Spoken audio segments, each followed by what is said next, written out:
Okay, so I'm going to show you a little thing here. That you got one of these, uh, like gallon pump with a sprayer on it.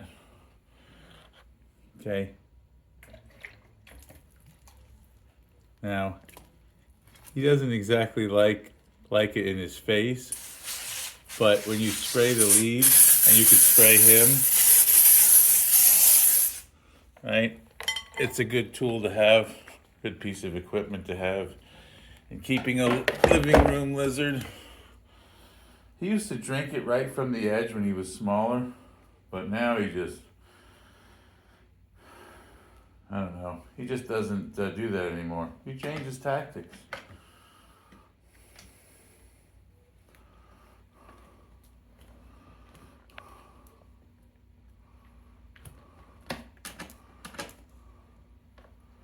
I sprayed him earlier and I didn't even think of it. And then I saw him licking the water off the leaves, which he would be doing in nature. Even though he will drink straight out of a water bowl. In nature, there's probably not a lot of water bowls laying around. I think he's going to get his sword. I have this bungee cord on here that when he gets up on it, it goes down, and then he loses interest in getting up to his sword and his shield and his axes. Because we want to keep the violence to a minimum.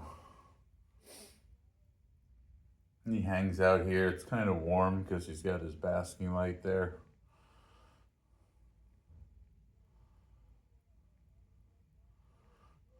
I also have the guts of all his lighting, right there. So I don't want him up there.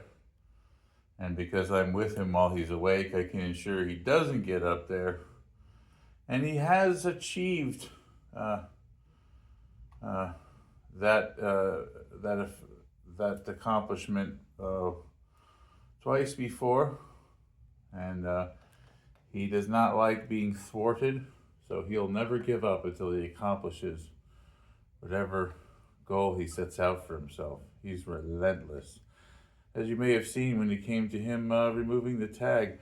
By the way, if you did see that video,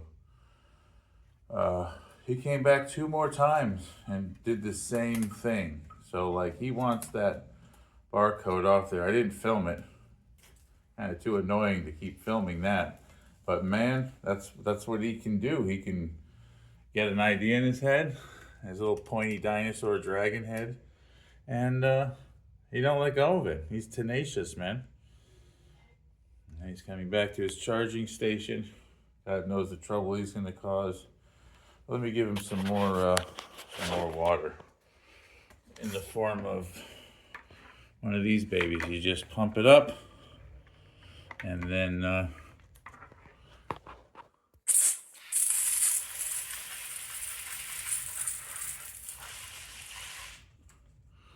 he doesn't really like that in the face.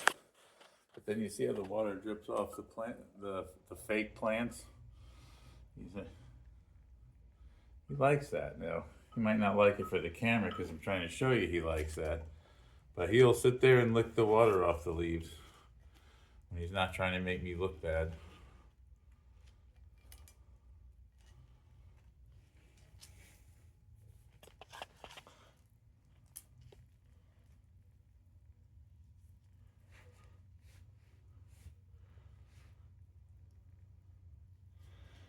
Hey, you get you one of those 1 gallon pump sprayers.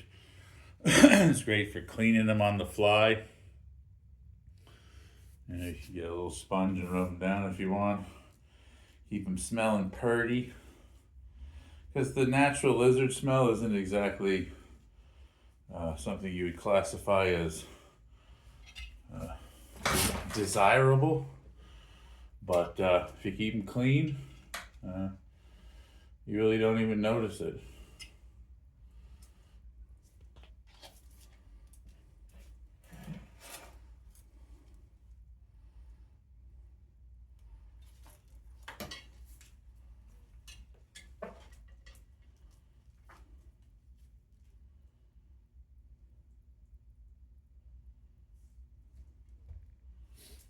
cold today in South Florida. It's down to 60, so no going out for him today.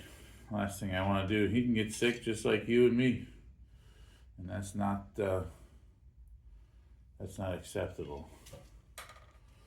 So I keep him inside when the temperature goes below 70. It's kind of like the limit I want him to be exposed to. You know, because it gets down to that in here too, but he can always go into a warm spot. Whereas outside, when it's 70, you know, that's it. And then I think, you know, I don't know, but I imagine just like us, his resistance gets down, and things that you don't want to get in, whatever that is.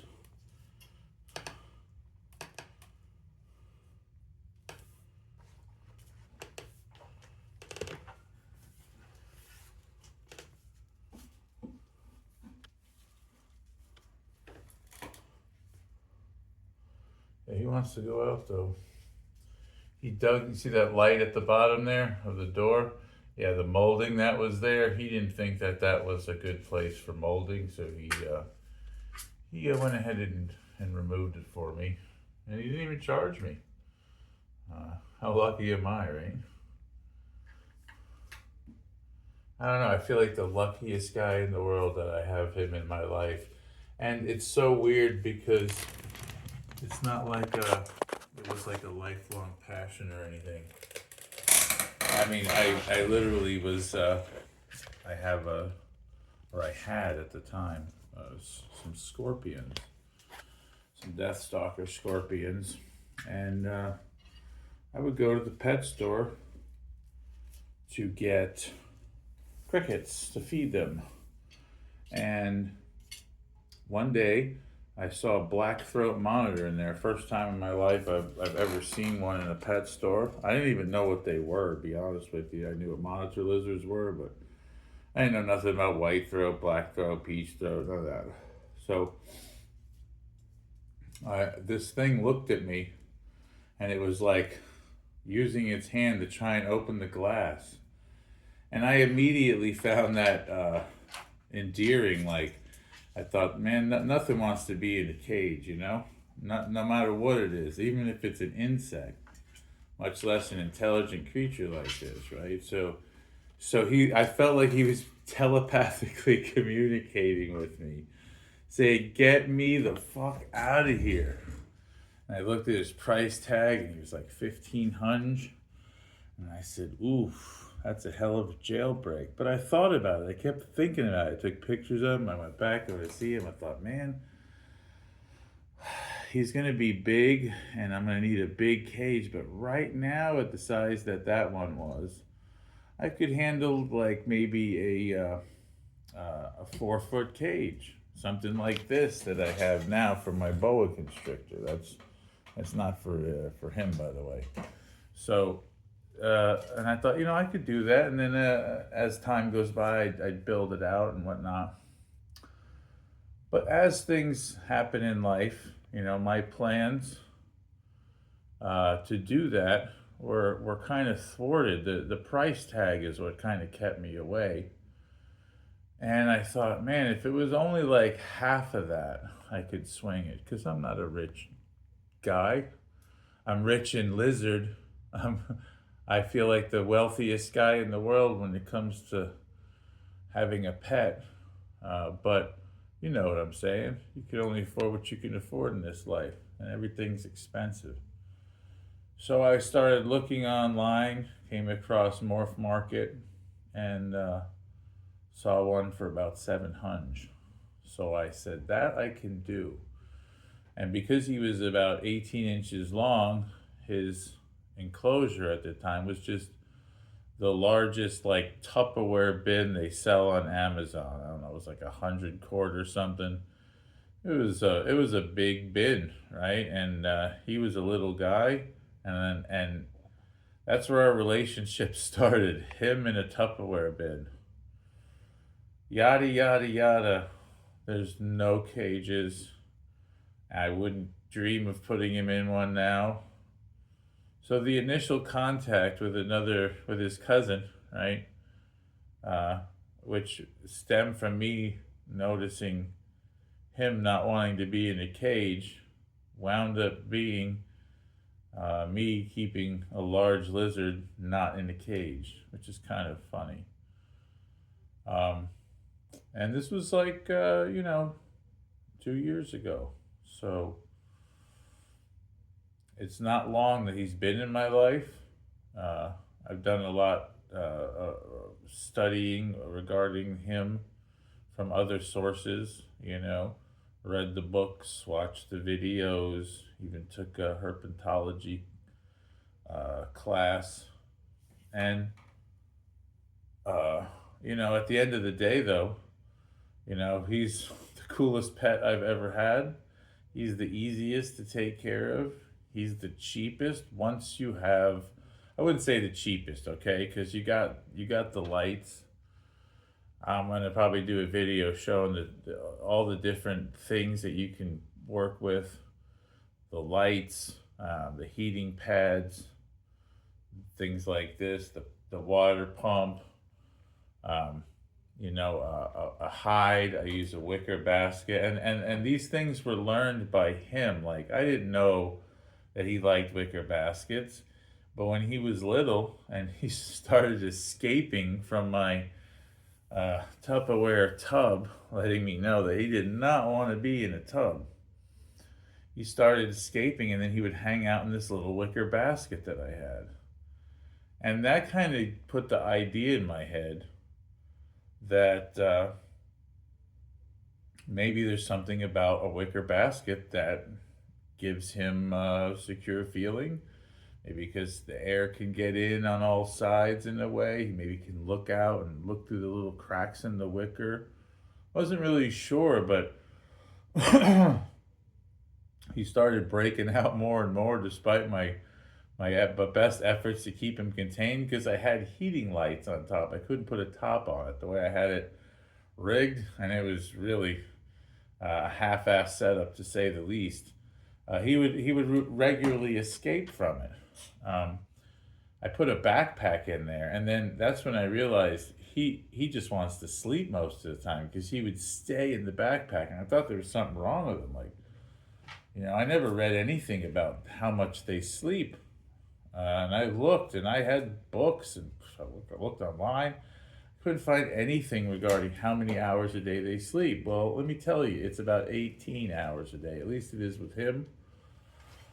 And I'll readily admit he's the only one I've ever had. I can't imagine not having him, or I can't imagine getting any more. God forbid that anything ever happened to him. I could easily see me replacing him with another one, but only one, because this is, it's like having a kid in some ways that's only awake for 6 hours a day, which I know many parents out there, especially if you have young kids, you would probably cut one of your fingers off to have your kid only be awake 6 hours a day. But nonetheless, that's when I started, learning about him, not from books, but from observations.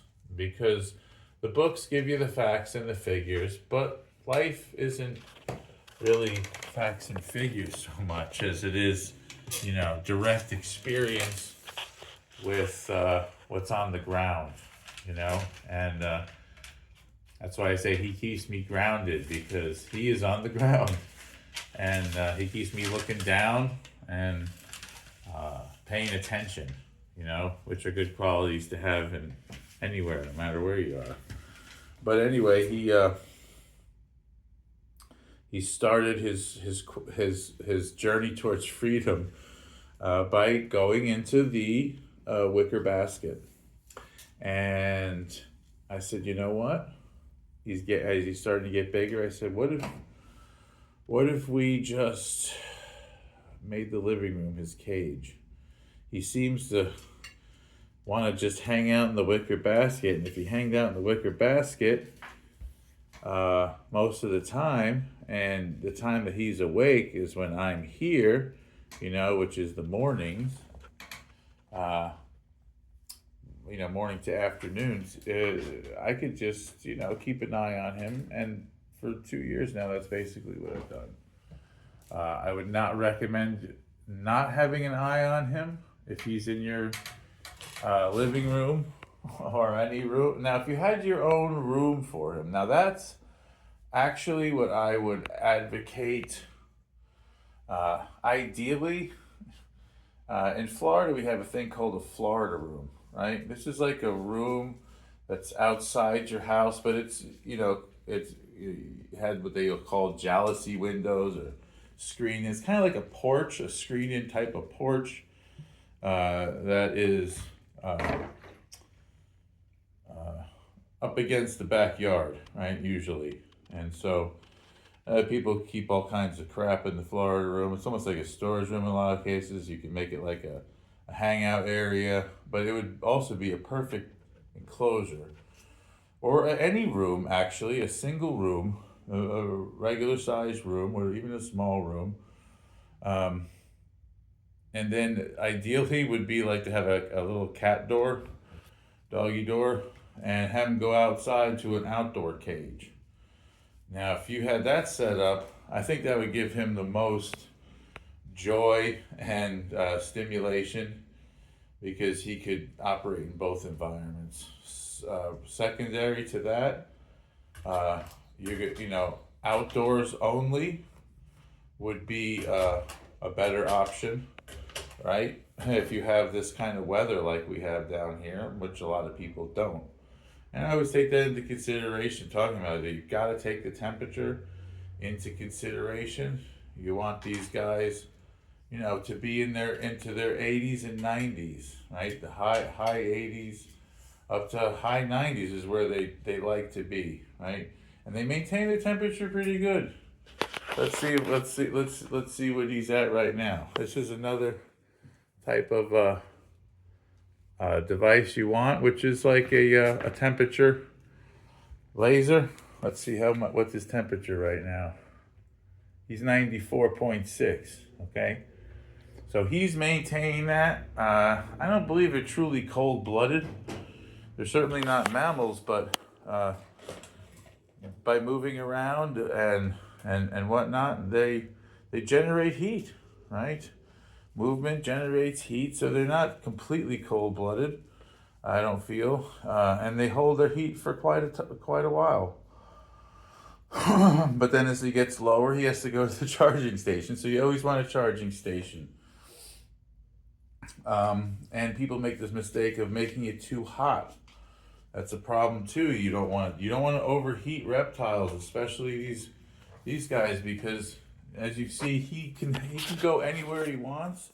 Once he's jazzed up, he goes to the cooler temperatures. He'll go in my bedroom, which is 15 degrees colder. So he wants to rip my electrical outlets out. He loves electrical outlets for some reason. Don't ask me why. I don't know. Ask an expert. Go ask an expert. They know everything, right? They'll be the first people to tell you they know everything. But if they're honest, they'll tell you they don't know anything. Because when it comes to this guy, to me, he is a mystery, man. Yeah, I got some facts and figures, and I know some things, but his behavior, he's always wanting to cause chaos. His behavior is what's so amazing to me, not so much what degrees he has to be, and what food he has to eat, and what kind of environment he has to be in. His behavior, to me, is absolutely astonishing. I've never imagined that such a creature would be so incredibly strange.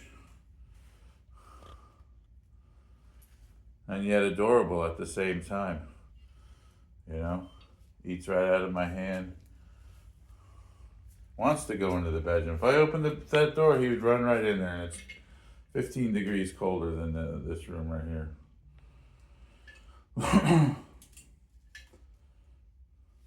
So yeah, those temperature things, they run you about $30. Probably get them cheaper, a little more expensive, but you want a decent one that's pretty accurate. He can adjust things as they need to be. You don't have to be perfect with it. Just, get it in the area. Give him a range to work with. Let him figure out what temperature he has to be. You just provide the zones and the spectrum that he can work with, and he'll take care of the rest. The foods they eat, what they say in the books and things. Yeah, some of it's true. Others, no. I can't get him to eat a worm or an insect anymore. When he was really little, he would eat these green worms I would buy at the pet store. Wouldn't eat a mealworm. Wouldn't eat the roaches that you get from these roach sellers. I can't get W roaches down here. They're illegal in Florida, but I've gotten the dead ones, and he won't eat the dead ones, and doesn't seem to care if I've got him snails, the dead ones. I'd like to get him some live ones because he eats the live ones in the dirt outside. But they're expensive, man. Live snails are not cheap. You get a small handful for like $20. It's like a treat for him, maybe, but I don't think it's necessary so much. He likes shrimp with the shell on, and I get the calcium in them through chicken wings, and I just put a little Repta calcium and some Reptile vitamins in with a hot dog I just gave him, and I got some turkey hearts coming through Amazon. They're dehydrated, but they're single ingredient organic turkey hearts. They're really dog food treats, but he likes them. Hydrate them overnight, give them to the next day. If you want to put your calcium on there, that's easy. He'll eat them like that. He will anyway. I don't presume to know what yours is going to do, because mine keeps changing. He used to devour quail eggs. It was like one of his favorite things. When he was a baby, I would make him the same breakfast I had. He'd eat scrambled eggs and sausages. I can't get him to eat an egg to save his life. Hard boiled, scrambled, over easy, poached, you name it. I've tried it. He don't want it. He don't care two licks about eggs anymore. So his taste changed. He just swatted me he actually got in the bedroom. I wasn't paying attention a minute ago. And he knocked over some computer monitors I had in there. And he was standing next to me, and I'm like picking him up, and I'm like yelling at him. Not really yelling, but I'm like scolding him. And he freaking swats me. Like it was personal. Like he's like, F you. Yell at me. I'll do what I want. It's my hot body. I'll do what I want. That's what he was trying to tell me. He hasn't swatted me in a year. I don't know about that. Maybe a few months. Sometimes if he gets scared, he'll swat at me if I go at him too quick. But no, his swatting is toned down to basically nothing. Except a minute ago, I got a good reprimand for not talking to him with respect. He didn't want to tolerate that. He doesn't tolerate disrespect. Does that look like somebody who tolerates disrespect? You're damn straight he don't. All right. Next time.